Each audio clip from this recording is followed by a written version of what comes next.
Hello, ahead of HPV Awareness Day on the 4th of March, I'm here talking to Dr. Mairead O'Connor, who's a research fellow in the University College Cork, and has done a lot of work on women's attitude in Ireland to HPV vaccination of the human papilloma virus. So Mairead, thank you very much, and you're very welcome today. So if you want to tell me first about who Cerviva are and yourself as a researcher, what you've been doing. Okay, yeah. So Survivor are a multi-organizational research group that comprises of clinicians, universities, psychologists, health economists, from a broad range of different disciplines, that are investigating HPV associated diseases in Ireland. So they've conducted several studies around cervical screening and head and neck cancers as well, because HPV is caused by head and neck cancer, or HPV can cause some head and neck cancers. And I've researched HPV with Survivor for over 10 years. Okay. And I suppose before we go into your research, let's set the scene for cervical cancer in Ireland. So in Ireland, there are 300 women every year diagnosed with cervical cancer, of whom 100 will die. And of these 100, half of them are less than 50 years of age. So this cancer is caused by HPV. Yeah, that's right. Yeah, it's mostly caused by HPV. I think it's over 90% of cervical cancers are caused by HPV, and it's persistent infection with HPV that the body's immune system can't clear, and that causes cervical cancer. And HPV is a virus, Mairead. Yes, that's right. It's called HPV stands for human papilloma virus, and there's over 200 types of human papilloma virus. 40 of these types infect the genital tract, and of these, 13 of types are high risk or can cause cancer, including cervical cancer. Okay, yes, you say including, because it actually causes 7 different types of cancer. Yeah, that's right. So it causes cancers of the genital tract, and it also causes some types of head and neck cancer, a type called oropharyngeal cancer. Okay, and we know that these other types of cancer affect both men and women.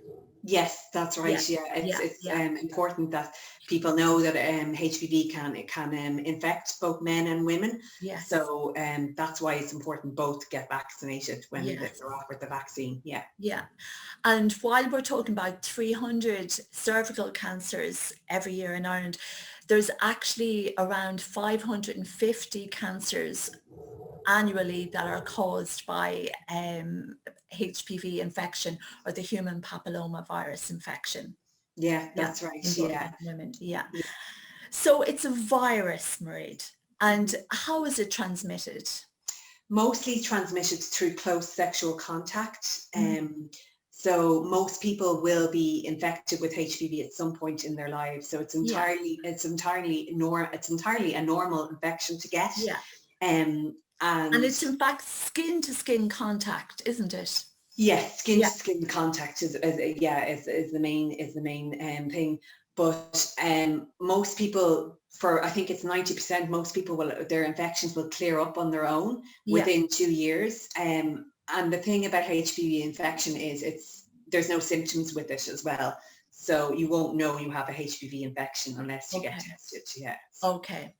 So you mentioned testing there. So that's why it's important that women go and get a smear test. Yes. Requested. Yeah. So the National Screening Programme has recently switched their test from a smear test to HPV screening, or a HPV test, because it's a more effective way of screening women for cervical cancer. And the HPV test, in line with best international evidence, I suppose, is being used since March 2020 to screen women for cervical abnormalities. If abnormalities are detected, women go on and have further investigations.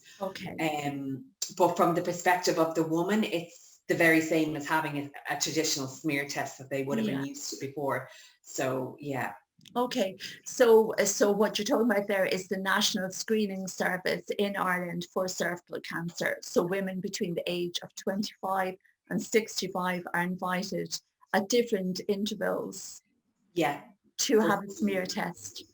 yeah. Yeah, To and have a so HPV now, test. yeah, and so now they take the smear as normal, but they also test that sample for HPV, the presence of HPV. Yeah, they just test for the presence of Of HPV infection. HPV. Yeah, Yeah. and they don't test for anything else. Yeah. Okay, and that's more, you said, experimentally and evidence-wise, that's the most effective test for For cervical cancer cervical screening, cancer. yeah. It's thought that it picks up more cervical cancers than the traditional smear test. So that's why the program has moved to the screening for HPV. Yeah. Yeah, and that's only this year, which is or just last year, March 2020. Yeah. So Mairead, you asked women in Ireland about their attitude to HPV through this research program, which is over 10 years, going for over 10 years now. So can you tell me a bit about what women have said about their attitude towards HPV? First of all, how many women took part? Okay, so one of the studies that we did was a survey in 2010 Mhm, of over 3,500 women. We mhm. posted out questionnaires to women, and the survey included questions about the HPV vaccination program that had just been introduced in Ireland in the school-based program. Um, we also asked women about their HPV testing as well. Yeah. Yeah, and Mairead, sorry, before we go into that, actually, I suppose it's good to point out that, as you said, in 2010, the vaccination program for HPV was rolled out to first year girls in Yes. secondary school, yeah. Yeah. And as of 2019, it's also been rolled out to boys. Yes, it's been offered to boys in the same age range Yeah, because yeah, it's been recommended for boys as well. Yeah. yeah, yeah.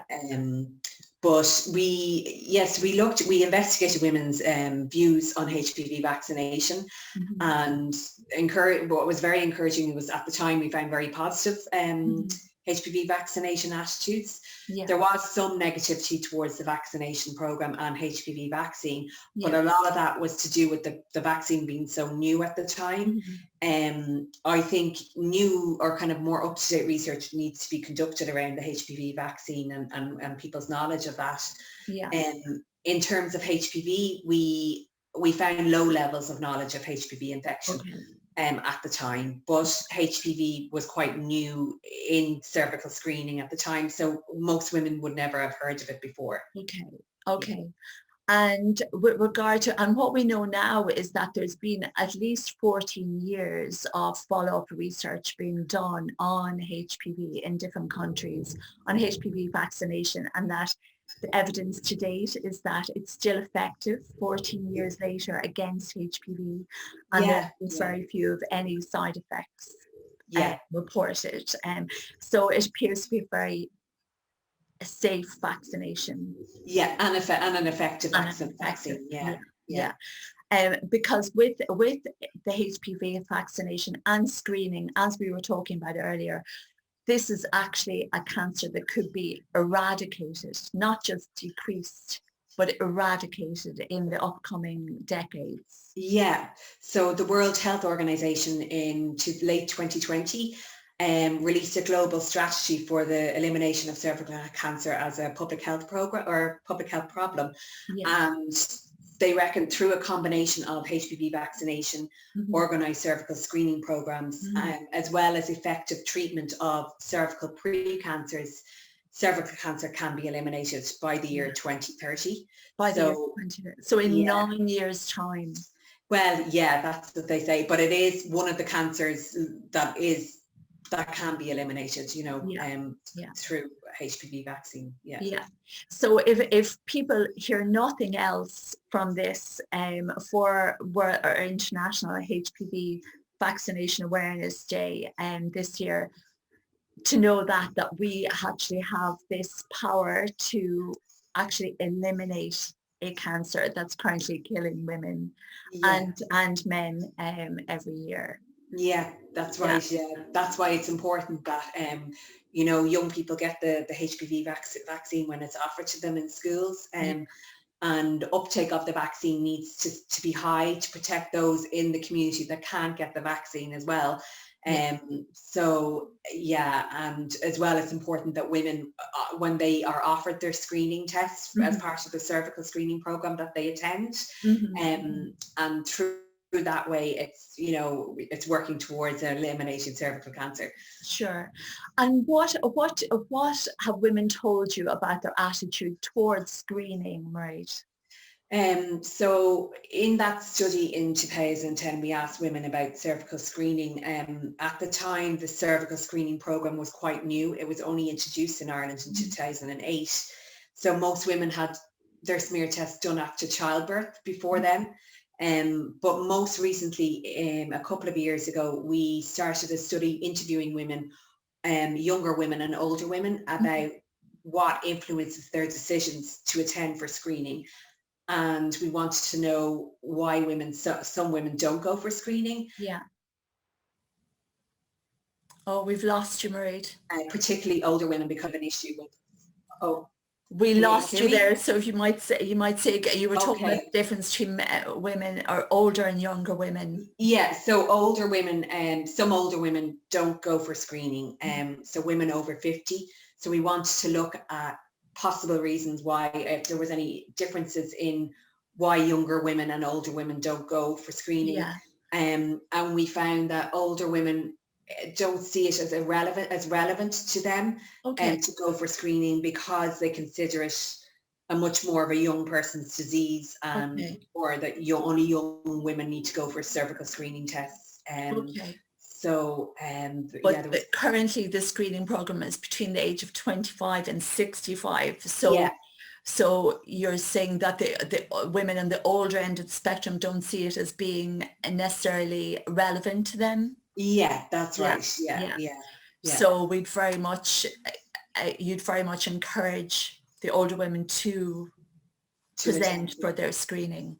Yeah, that's Yeah. right. Yeah, yeah. Yeah. Yeah. Particularly, yeah, because there is a spike in cervical cancer incidence in older women, Okay. although it is, you know, quite a young woman's disease. Early, you know, the diagnosis is quite young Yeah. at the age of diagnosis, but there is a spike in incidence of cervical cancer among older women. Okay. But by attending screening, Mhm. women can help protect themselves against developing cervical cancer. Sure. And that evident in any of your research, Mairead? You know, was it empowering to women or, you know? Yeah, so I suppose, well, in terms of the cervical cancer screening, some women felt that it was really important that they go for screening, and that all women go for screening, and they recognised that it was a good service that was being offered to them, to Mhm. protect their own health, Yeah. and that by attending for screening, they were taking decision into their own hands to protect Mhm. their health. Yeah.